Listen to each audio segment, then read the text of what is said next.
What someone can believe if they were mistreated during their early years is that their parent or parents did this on purpose.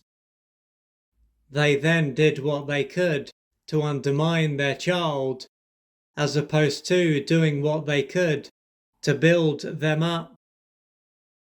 Assuming that it was one parent who did this, they could believe that this parent was essentially evil.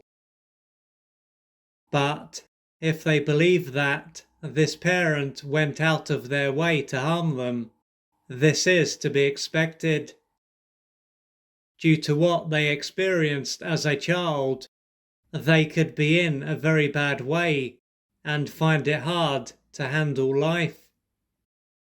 Along with this, a big part of them might not want to experience life in this way for much longer and could be happy to call it a day. If they are in a bad way, it can show that they find it hard to feel good about themselves, often experience fear and anxiety, and often feel down. Moreover, they might not have any close friends, and they might work somewhere that is soul-destroying. It is then going to be imperative for them to reach out for external support so that they can gradually change their life. The reason for this is that they won't be able to change their life by themselves, and it will take time for them to move forward. However, thanks to what took place during their formative years, they might not feel comfortable reaching out and could find it hard to trust others. If so, they will need to keep in mind that they are an interdependent human being who needs others, and there are people out there who they can trust. Now, while it may seem as though their parent went out of their way to undermine them, what if it is not this black and white? What if this parent was not in a good way mentally and emotionally, and this is why they did what they did? On one level, then, they seemed as though they were aware of what they were doing, but at a deeper level, they were not in a good way. Instead of consciously choosing to undermine them, they would have been controlled by what was taking place for them at a deeper level. In other words, they were a human being, not a robot, but their ability to act like a conscious human being was taken away from them.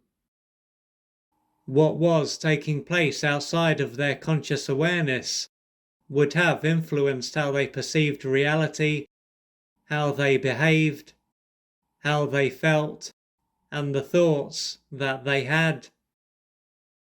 If it wasn't for what was taking place for them at this level, and even the state of their brain, as they may have had brain damage, they would have most likely been able to act like a conscious human being. Most likely, they were not in a good way because of what happened to them during their formative years and the impact that it had. Being mistreated would have caused them to be greatly deprived and deeply wounded. To allow them to keep it together and function, their brain would have repressed the pain that they were in. These experiences would have also had an impact on their brain and nervous system. Another part of this is that by losing touch with how they felt, they would have lost touch with their body and thus their true self.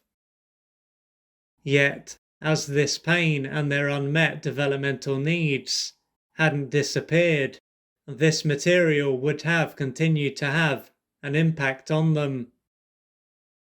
what was going on for them would have stopped them from being able to see their child clearly and to blame them for what their parent or parents had done to them. They were then engaging in indirect revenge, and as destructive as their behavior was, they are likely to have justified their behavior. Treating their child in this way would have allowed them to release tension that was being created by the pain that they were in, and their unmet adult and developmental needs. This is not to say that, as their parent was likely to have been mistreated during their formative years, this makes it acceptable. No, what it does illustrate is that they didn't harm them because there was something inherently wrong with them. When they were being harmed as a child, though, they would have personalized what was taking place, as they were egocentric.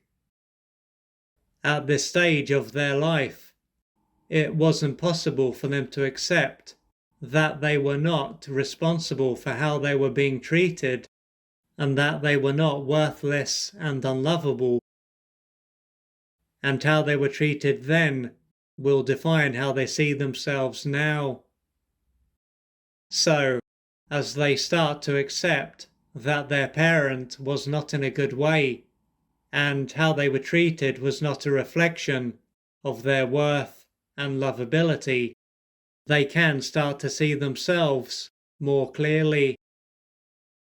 If, on the other hand, they believe that this parent consciously chose to harm them, as they were worthless and unlovable, they won't be able to truly move on from what happened.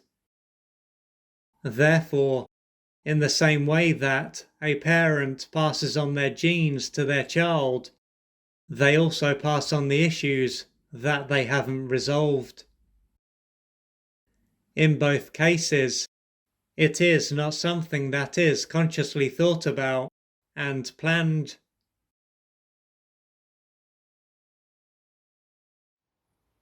If you would like to find out more about the services that I offer, please go to www.oliverjrcooper.co.uk or email me at info@oliverjrcooper.co.uk, and I'm looking forward to assisting you on your journey.